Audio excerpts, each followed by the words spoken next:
Aujourd'hui, nous abordons la dernière partie de cultiver les champs de notre cœur pour recevoir la guérison de réponses à nos prières et de bénédictions matérielles dans notre vie et de foi est une grande bénédiction.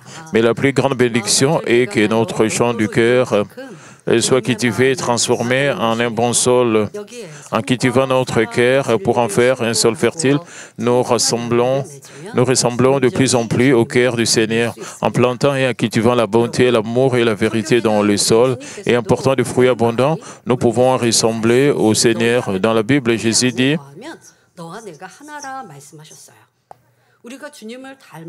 donc, sa parole doit vivre. Si nous vivons selon sa parole, nous pouvons ressembler au Seigneur.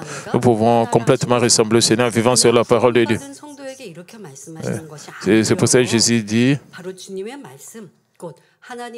et nous et le Seigneur, nous sommes un. La parole de Dieu doit demeurer en nous. Nous devons graver la parole de Dieu en nous et de cette manière, nous pouvons ressembler à Dieu. Nous pouvons complètement ressembler à Dieu. C'est ce que Dieu désire vraiment. C'est ainsi que vous pourrez jouir de bénédictions éternelles dans le royaume des cieux. Même si le champ de votre cœur n'est pas devenu un bon sol, le Dieu d'amour vous récompense de ces bénédictions lorsque vous s'aimez pour le royaume de Dieu. Mais Dieu ne peut pas déverser toutes les bénédictions. Parfois,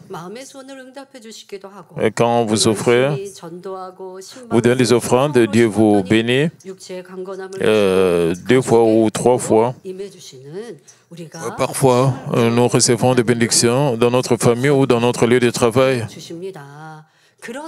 Quand nous donnons des offrandes, Dieu nous permet de récolter avec plus de bénédictions. Si vous quittez un bon sol dans votre cœur, et nous cultivons cela en un bon sol, Dieu nous bénit. Si vous cultivez un bon sol dans votre cœur, combien plus de bénédictions Dieu déverse-t-il? Si vous préparez les bons vases, Dieu déversera abondamment les bénédictions qu'il a en réserve pour vous. 30, 60, 100 fois plus.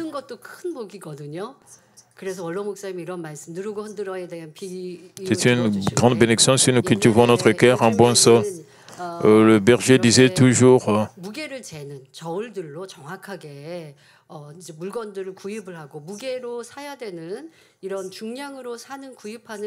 nous achetons des items et nous pouvons utiliser là-bas.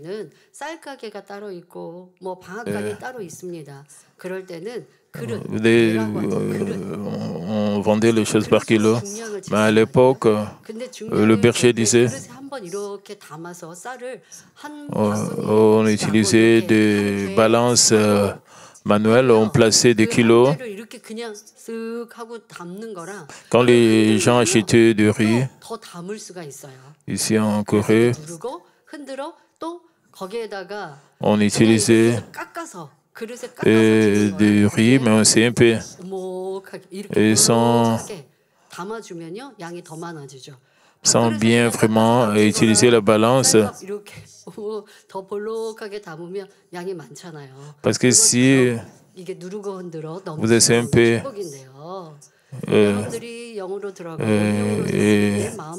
et ces gens trichaient un peu, ceux qui vendaient, et ils essayaient un peu de tricher en utilisant des poids, des kilos, et ce n'était pas vraiment très bon. Et Dieu nous regarde, et quand il nous voit les chrétiens, en étant fervent et en ayant le zèle, parce que Dieu veut que nous puissions offrir plus de notre cœur, pas seulement avec des actions, avec des services volontaires. En plus de nos offrandes, Dieu veut que nous puissions offrir vraiment cela du fond de notre cœur. Plus nous donnons avec notre cœur, Dieu va vous donner plus, vous rendre plus. Et quand vous offrez aux serviteurs de Dieu, aux serviteurs aimés de Dieu, alors vous pouvez aussi recevoir des réponses plus rapidement parce que vous avez donné aux serviteurs que Dieu aime. Et nous pouvons recevoir plus de bénédictions que nous pouvons imaginer. Et si nous cultivons un bon sol dans notre cœur, combien de bénédictions Dieu déversera-t-il?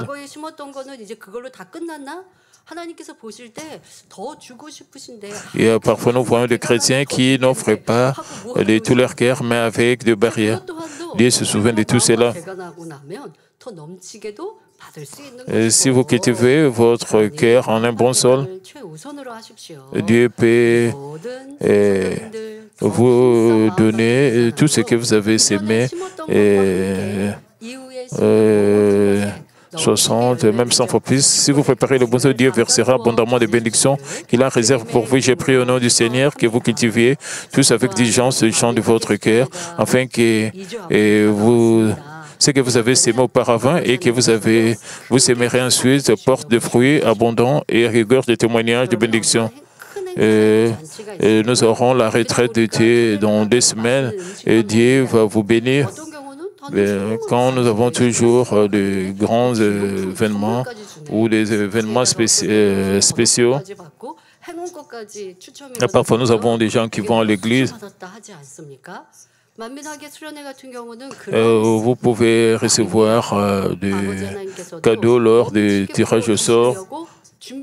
La retraite de Manmé, c'est un grand événement. Dieu est prêt pour vous donner des bénédictions. Vous ne pouvez pas recevoir des bénédictions juste pas comme ça en participant. Vous devez vous préparer, vous devez préparer votre vase. Bien sûr, il y aura des tirages au sort lors de l'événement. Vous devez préparer cela spirituellement, vous devez gêner, vous devez mettre votre cœur dans tout cela. Pour recevoir des bénédictions, vous devez vous préparer, vous devez faire des efforts aussi pour... C'est la retraite d'été, c'est un festival. Vous devez vous préparer spirituellement pour que vous soyez transformés, pour que votre cœur soit cultivé, pour que vous soyez transformés spirituellement. Je pense que vous allez prier avec ferveur, vous allez préparer cela avec des jeunes. La semaine passée, nous avons examiné la bonne terre. Examinons alors ses caractéristiques. Tout d'abord, contrairement à la terre qui est le long du chemin, la bonne terre est meuble. La terre durcie, semblable à un chemin, ne peut recevoir la parole de Dieu à cause de l'attitude moralisatrice, des pensées fixes et de la méchanceté. Mais le cœur de la bonne terre reçoit bien toute la parole de Dieu. Et deuxièmement, le cœur de la bonne terre n'a pas de pierre. Aucune contre-vérité n'empêche de suivre la parole. Quelle que soit la parole que vous entendez, ne vous arrêtez pas à l'écouter, mais obéissez par Amen et oui. Peu importe l'épreuve, la tribulation ou la persécution, agissez selon la parole de Dieu. Troisièmement, la bonne terre est sans épines. Lorsque vous entendez la parole de Dieu, il est facile d'y obéir telle qu'elle. Vous ne vous fiez à aucune pensée charnelle. C'est parce que la bonne terre a déraciné les épines et qui sont les soucis du monde et la fidélité et éloigner du cœur le désir charnel. Quand vous voyez les ancêtres de la foi, ils n'utilisent pas les pensées charnelles, ils obéissent simplement. Et parfois, quand ils obéissent à la parole de Dieu, et cela, c'est comme ils ensemble comme si cela est désavantagé à vous. Comme Daniel a prié, mais il y avait des obstacles, mais prière Daniel a été... J'étais dans la fosse au lion. Parfois c'est là, mais Daniel n'avait pas utilisé ses pensées charnelles. Et certaines personnes avec des pensées charnelles peuvent se dire est-ce que cela va-t-il glorifier si vous êtes jeté en prison ou vous êtes jeté dans le fosse lieu? Mais Daniel n'a pas utilisé de pensée charnelle, même si cela a été désavantagé ou était nuisible à sa vie. Il n'a pas utilisé de pensée charnelle. Il a seulement obéi au commandement de Dieu. Il ne voulait pas désobéir au commandement de Dieu, même si cela a été difficile. Il a seulement obéi à la parole de Dieu. Et Daniel, comme il n'y a pas de chair au cœur de la bonne terre, vous comprenez la signification de la parole de Dieu. Parfois, vous comprenez complètement la parole, mais quand vous obéissez, vous pouvez comprendre complètement la signification. Quand vous continuez à faire cela, vous allez finalement comprendre la parole de Dieu rapidement. La bonne terre peut clairement entendre la voix du Saint-Esprit, discerner, obéir au cœur et à la volonté de Dieu. Que vous mangez, buviez ou fassiez quelque chose, vous le faites uniquement pour la gloire de Dieu et sans motivation égoïste. C'est pourquoi la bonne terre porte des fruits abondants selon ce qu'elle a sémé et ce qu'elle a fait. Avez-vous vérifié dans quelle mesure votre champ du cœur s'est transformé en bonne terre? Examinons 3 choses nécessaire pour cultiver votre cœur et en faire une bonne terre. Si vous pratiquez fidèlement et systématiquement ces 3 domaines, votre champ du cœur peut se transformer en bonne terre. Vous pouvez penser que ce sont des domaines très difficiles, mais quand vous allez écouter, ce sont des choses faciles. Quand vous allez écouter ces 3 domaines et vous examinez si vous êtes loin ou si vous agissez dans ces 3 domaines, vous devez continuer à faire cela. Vous ne devez pas vous arrêter. La première est adorer en esprit et en vérité devant Dieu. Lorsque Dieu créa Adam, son cœur était comme une bonne terre. Mais dès qu'Adam a désobéi à la parole de Dieu et mangea du fruit de l'arbre de la connaissance du bien et du mal, son cœur se transforma en terre aride. Adam quitta Éden, le monde spirituel, et vint vivre dans ce monde, le monde terrestre. Dès lors, Adam fut incapable de communier avec Dieu. Et pourtant, Dieu lui offrit un moyen de communiquer à nouveau avec lui. Et c'était par le sacrifice. À travers le sacrifice, le peuple de Dieu put communier, et quoique de manière limitée, avec le Dieu saint et parfait. Abraham, Isaac et Jacob bâtirent des autels devant l'Éternel et communièrent avec lui. Si vous observez ces ancêtres de la foi, ils avaient une grande communion avec Dieu et ils offraient toujours des sacrifices à Dieu et des sacrifices d'action de grâce vers Dieu. Nous pouvons voir comme Abraham, Salomon rencontrant Dieu en rêve et reçut de grandes bénédictions en offrant 1000 holocaustes.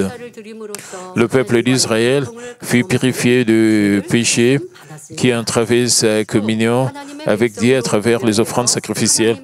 Ils furent également mis à part comme peuple de Dieu et réussirent sa direction.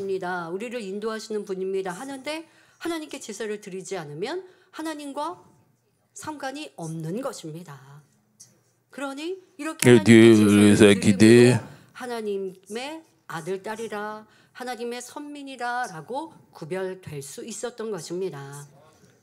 Pour être mis à part comme peuple de Dieu, ils ont offert des sacrifices.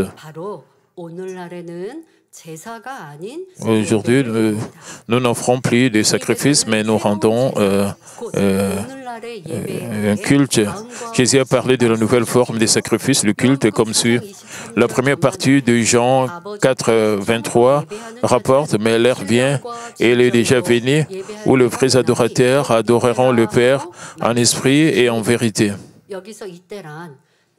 Et maintenant, fait référence au temps qui a suivi la résurrection et l'ascension du Seigneur. Lorsque le Saint-Esprit est venu et a commencé son ministère, Jésus s'est offert en sacrifice expiatoire et a réconcilié l'humanité avec Dieu. Par une seule offrande, il a racheté l'humanité du péché. Depuis lors, les enfants de Dieu ont commencé à adorer en esprit et en vérité au lieu d'offrir des sacrifices sanglants d'animaux. Ainsi, une voie plus claire de communion avec Dieu a été ouverte, lui qui a créé Adam avec un cœur de bonté.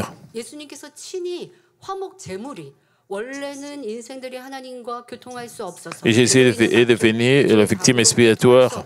Avant cela, les humains étaient incapables de communiquer avec Dieu et d'avoir communiqué avec Dieu. Il devait y avoir des sacrifices. Et ce qu'ils devaient offrir, c'était des animaux, c'était pas n'importe quel. C'était des animaux choisis par Dieu. Et des animaux appropriés et qu'on devait offrir à Dieu.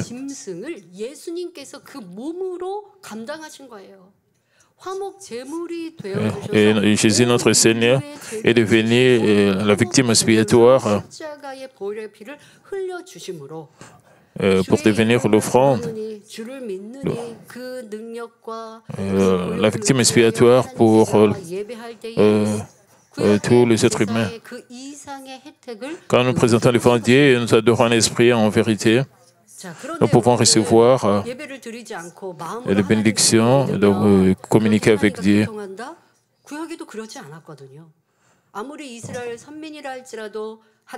Et depuis lors, les enfants de Dieu ont commencé à adorer en esprit et en vérité, au lieu d'offrir des sacrifices sanglants d'animaux. Ainsi, une voie plus claire de communion avec Dieu a été ouverte, lui qui a créé Adam avec un cœur de bonté.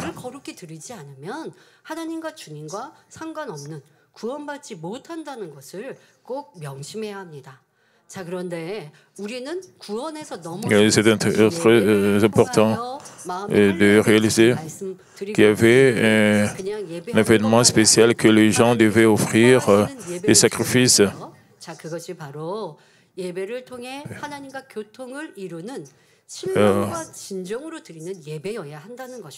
Pour véritablement communiquer avec Dieu par l'adoration, il est important d'adorer en esprit et en vérité. Ce n'est pas seulement de venir à l'église et s'asseoir sur le banc d'église et d'offrir le culte de tout notre cœur en esprit et en vérité.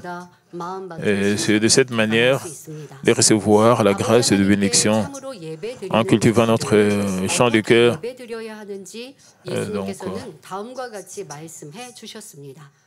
Jésus nous a enseigné comment les vrais adorateurs doivent adorer le Père.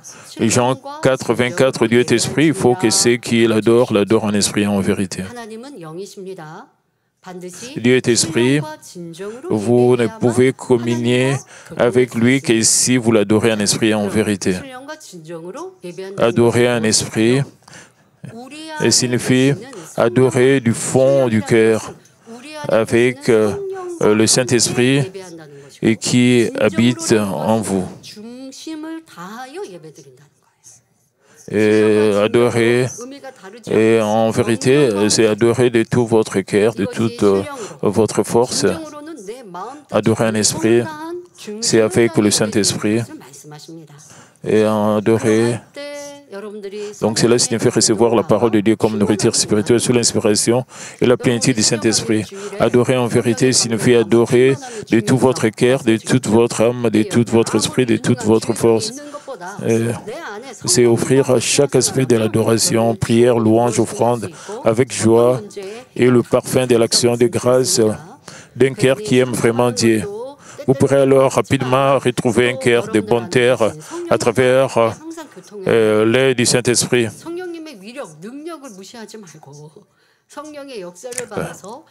La vitesse à laquelle votre cœur se cultive diffère entre ceux qui adorent en esprit et en vérité et ceux qui ne le font pas. Par exemple, écouter un sermon inspiré par le Saint-Esprit permet de mieux comprendre quel genre de cœur est comme une bonne terre. Et de cette manière, vous pouvez recevoir la grâce de tous les sermons que vous écoutez quand vous adorez. Vous devez donc c'est offrir chaque aspect de l'adoration, prière, louange, offrande avec joie. Donc, et le parfum de l'action de grâce d'un cœur qui aime vraiment Dieu. Quand vous faites cela, vous pouvez rapidement retrouver un cœur de bonté à travers l'œil du Saint-Esprit. Est-ce que vous adorez avec le Saint-Esprit? Vous pouvez faire cela quand vous agissez. Vous faites des efforts pour adorer un esprit en vérité, avec une posture appropriée, avec un cœur approprié. Quand vous faites cela de tout votre cœur, alors le Saint-Esprit va vous inspirer, vous serez rempli du Saint-Esprit. Vous faites des efforts. Et quand vous écoutez l'évangile de la sanctification, dans votre posture, vous ne devez pas somnoler quand vous êtes dans le culte. Vous ne devez pas avoir de pensées, de vaines pensées, de pensées charnelles. Vous ne devez pas discuter que cette parole est juste. Vous devez seulement obéir à la parole de Dieu. De cette manière, le Saint-Esprit peut vous toucher pour recevoir le message en esprit en vérité. Et c'est la même chose avec la prière, le louange et les offrandes, toute la partie de votre vie chrétienne. Et quand vous louez, vous devez louer de tout votre cœur, de toute votre âme. Et c'est différent quand vous louez vraiment du fond de votre cœur, de toute votre âme, de tout votre cœur. Et Dieu reçoit cela d'une autre manière.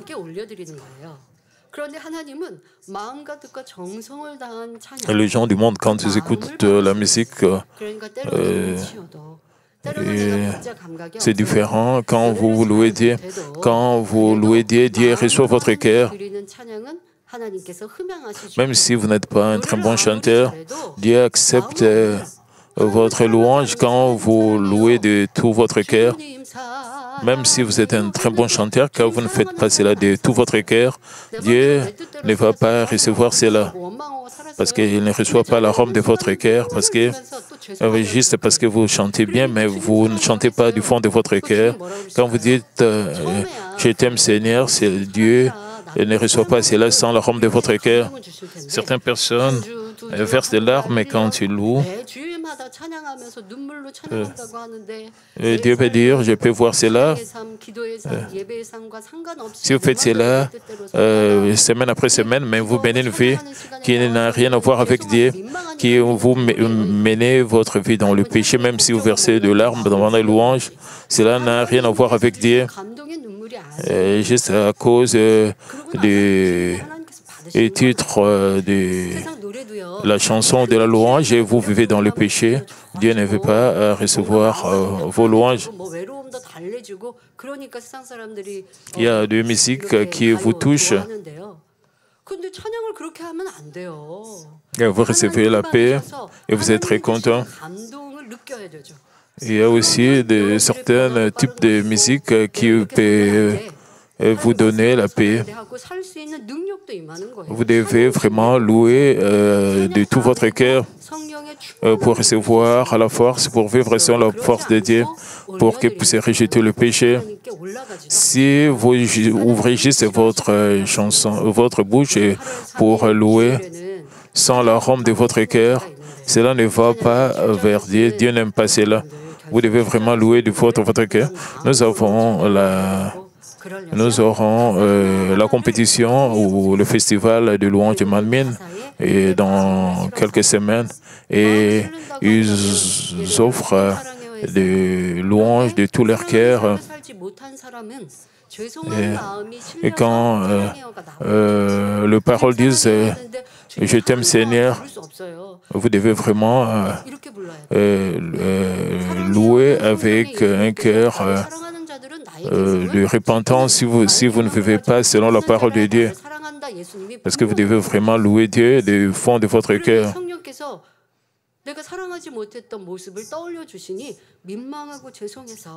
Vous devez être désolé si vous ne pouvez pas selon la parole de Dieu en louant des louanges qui disent que je t'aime Seigneur. Vous devez avoir un cœur repentant pour changer une personne et qui va vraiment aimer le Seigneur, qui va mener une vie dans laquelle vous allez aimer le Seigneur. Nous devons louer Dieu avec un cœur rempli d'un arôme qui va vraiment changer. Nous devons cultiver notre cœur. Donc, il y a une différence entre ceux qui louent Dieu en esprit et en vérité. Donc, la vitesse à laquelle votre cœur se cultive diffère entre ceux qui adorent en esprit et en vérité et ceux qui ne le font pas. Par exemple, écouter un sermon inspiré par le Saint-Esprit permet de mieux comprendre quel genre de cœur est comme une bonne terre. Quand vous êtes rempli de l'inspiration du Saint-Esprit, vous pouvez facilement comprendre le message. Il est également plus facile de discerner l'état de votre cœur à travers la parole. Vous avez besoin du Saint-Esprit. Le Saint-Esprit peut vous dire les choses que vous devez changer, les choses sur lesquelles vous devez réfléchir. C'est facile de discerner l'état de votre cœur à travers le message. Lorsqu'une inspiration profonde vous vient, vous prenez conscience de l'état de votre cœur. Parfois, les pierres sont retirées, les épines arrachées pendant le sermon. En écoutant le sermon une fois, et ce n'est pas comme cela. Vous devez écouter le sermon avec l'inspiration du Saint-Esprit. Vous devez prier, vous devez faire des efforts, vous devez louer, vous devez faire aussi des efforts. En Corée, il y a eu des inondations, il y a eu de fortes pluies, de fortes précipitations. Dans le village, il y a plusieurs endroits qui ont été inondés où le niveau de l'eau a augmenté.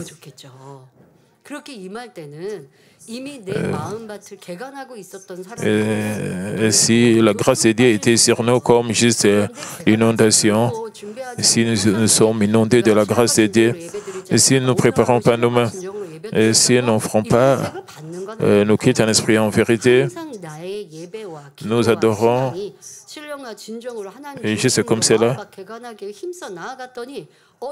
Nous devons faire des efforts pour que nous soyons inondés jour par jour, semaine par semaine, mois par mois, en gênant même, en priant, en faisant des actions.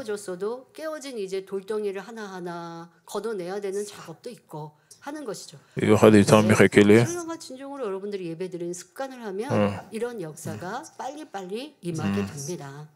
Pendant le sermon, dans notre vie chrétienne, ce qui est important, il est important de vérifier si vous louez en esprit et en vérité. Lorsque vous louez en esprit et en vérité, le temps d'adoration devient une joie. Écouter la parole, offrir des louanges et prier, émerveiller. Vous commencez à attendre avec impatience l'adoration et à préparer, donc à attendre avec impatience le culte et à préparer votre cœur à l'avance. Pendant le culte, vous écoutez attentivement pour ne pas manquer aucun mot. Aucune distraction ou pensée charnelle ne s'immixe si naturellement. Vous ne vous endormez pas. Même fatigué, vous êtes rempli du Saint-Esprit et surmontez la fatigue comme devant un film captivant. Lorsque vous louez, vous mettez tout votre cœur dans les paroles. Lorsque vous priez avec ferveur et sincérité.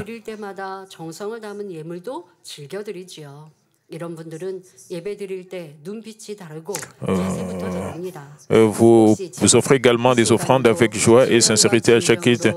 Vos yeux brillent différemment, tout comme votre posture pendant l'adoration. Si une partie de vous n'adore pas Dieu en esprit et en vérité, j'espère que vous recentrerez votre cœur.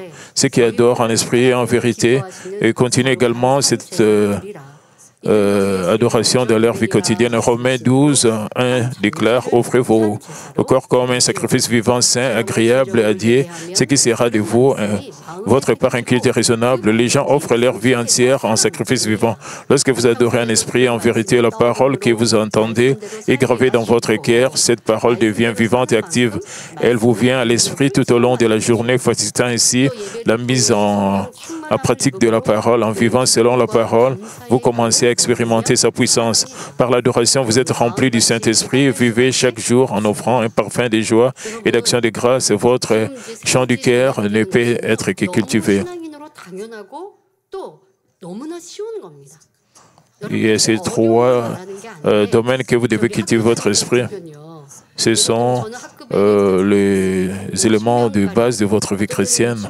Ce sont des fondamentaux que vous devez vraiment faire. Parfois, quand à l'école, il y a longtemps, il y avait 50 ou 60 élèves dans une même classe et qui écoutaient le même sujet, que ce soit l'anglais ou bien de mathématiques.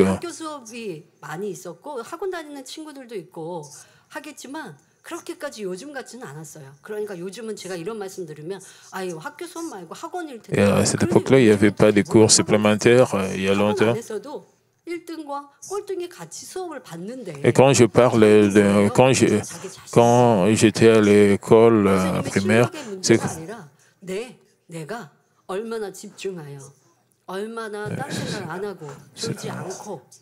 il n'y avait pas de cours supplémentaires à notre époque.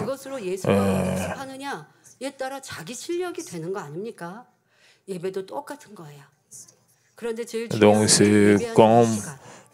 tout était basé, les codes étaient basés, comment est-ce que vous suivez les cours à l'école.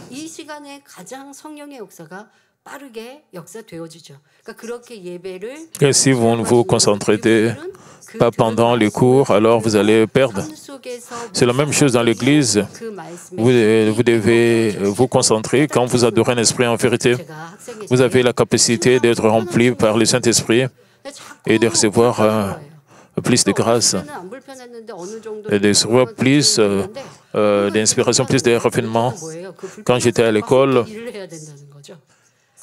il y avait une voisine.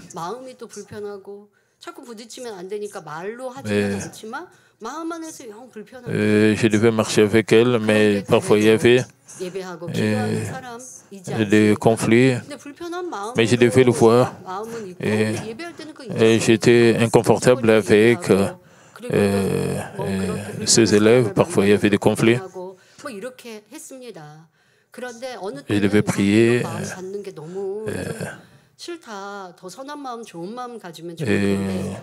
Le lundi, je pensais, je ne vais pas avoir ces sentiments inconfortables. Je ne vais pas avoir de conflits avec ces élèves. Quand j'étais à l'église, j'ai écouté le sermon où le berger disait « briser la paix ». C'était pas seulement le problème d'une seule personne, c'était le problème aussi de l'autre partie. Et quand j'étais à l'école, quand j'avais des conflits avec l'autre élève, je pensais que c'était la faute de l'autre élève.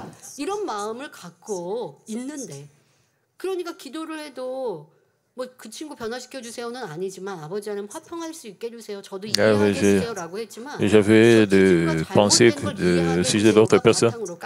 Et j'ai continué à prier, de comprendre l'autre élève. Je ne pensais pas à moi-même.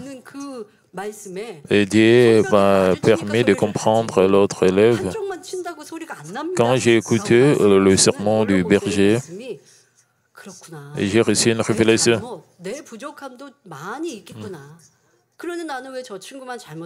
Pour normalement qu'il y ait des bruits, nous devons utiliser nos deux mains. C'était une grande bénédiction parce que je mettais toujours le blâme sur l'autre élève et j'ai commencé à penser à moi. Et à travers l'évangile de la sanctification, j'ai fait des efforts et que moi-même je sois transformé. Malgré ma réalisation, et c'est là et je n'ai pas accompli la paix directement. Ça a pris du temps, c'était un processus. C'était vraiment que vous devez comprendre que ce sont des épines, que vous blâmez seulement l'autre personne pour avoir cette révélation.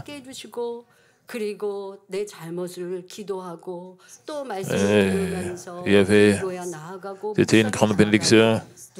Quand vous utilisez cela, cette révélation pour prier, pour vous examiner vous-même, vous devez faire des efforts et réaliser, accepter, admettre que c'est aussi votre faute, que vous brisez sur la paix, ce n'est pas seulement la faute de l'autre personne. Alors, c'est de cette manière que vous pouvez vous débarrasser des épines. Vous devez utiliser ces temps pour cultiver votre cœur, pour rendre votre cœur un cœur de bonne terre dans chaque sermon et que nous écoutons. C'est le moment de profiter pour briser le chant de votre cœur et cultiver votre cœur. Et quand vous adorez sans somnoler, quand vous adorez un esprit, en vérité, vous pouvez être transformé rapidement. Quand j'avais la conversation avec le pasteur Myanglu, ma grande sœur, elle a dit que quand elle avait des difficultés, pendant les moments de difficulté, quand elle était jeune, elle avait les pensées de notre Père.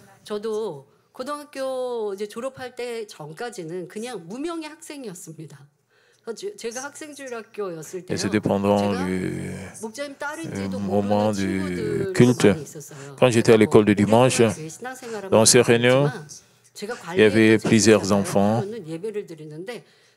Il y avait beaucoup de gens pendant le culte de l'école de dimanche.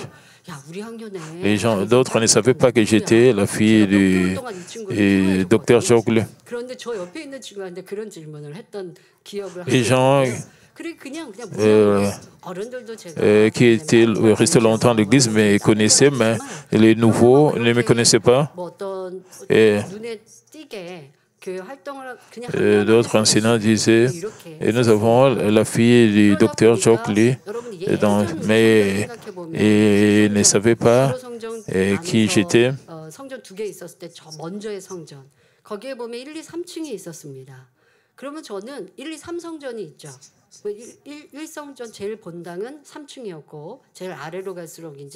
Dans notre ancienne église, il y avait 3 niveaux. Et comme élève, j'offrais le culte à l'un des niveaux, à l'un des étages. Je vais écouter le message. C'était à travers les écrans. Comme enfant, j'aimais mon père. Pour le voir, je devais attendre jusqu'à vendredi soir parce que le berger allait toujours à la montagne, il priait, il offrait sa vie devant Dieu. Et pour le culte de Dieu, pour le voir face à face, c'était seulement le vendredi soir. Elle revenait le vendredi. Elle revenait à la maison. C'est pas que je devais toquer à la porte et dire bonjour parce que je le voyais seulement pendant le dîner, parce qu'il devait préparer le message pour la veille de vendredi. Pendant le dîner, le vendredi,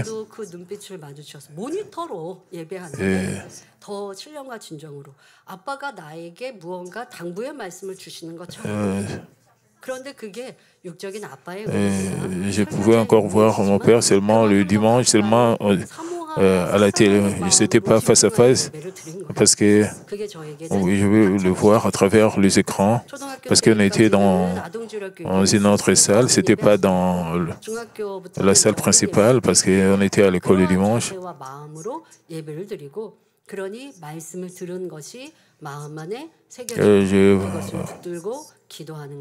J'ai passé mon temps à l'école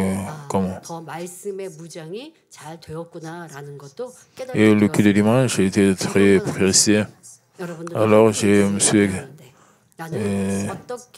examiné tous les temps où j'ai adoré Dieu en esprit et en vérité.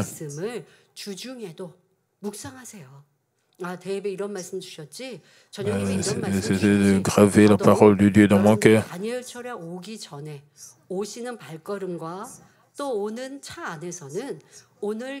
Vous devez toujours vous examiner en réfléchissant au culte du dimanche matin et au culte du dimanche soir. Vous devez toujours réfléchir sur vous. Mais pendant la prière de Daniel, vous devez penser à tout le message que vous avez entendu pendant la semaine, utiliser seulement comme base pour prier. Vous devez prier. Ne priez pas seulement comme ça, vous devez prier selon Dieu, selon la parole de Dieu. De cette manière, vous pouvez quitter votre cœur, le message que vous entendez, et vous le retenez, vous gravez sur le cœur. Et vous priez. J'ai prié au nom du Seigneur qui vous offre tous 52 semaines d'adoration en esprit et en vérité chaque année, afin que votre cœur soit rapidement cultivé et transformé en un bon cœur. Pour cultiver notre cœur en un bon cœur, nous avons examiné le premier domaine, le deuxième domaine et le troisième. Cela nous prendra quelques semaines. Et j'ai pensé prêcher tout cela en une seule fois aujourd'hui. Nous allons faire cela en quelques semaines. C'est très important. Parce que d'autres chrétiens, ils pensent que tout est normal. Nous devons vraiment examiner profondément comment est-ce que nous cultivons nos cœurs en bonne terre. Quand nous adorons, quand nous avons les cultes, c'est le moment de rencontrer Dieu. Ce n'est pas le moment de me rencontrer, non.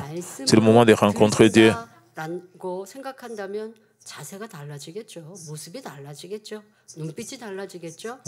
Vous devez considérer que le culte, c'est le temps de rencontrer Dieu.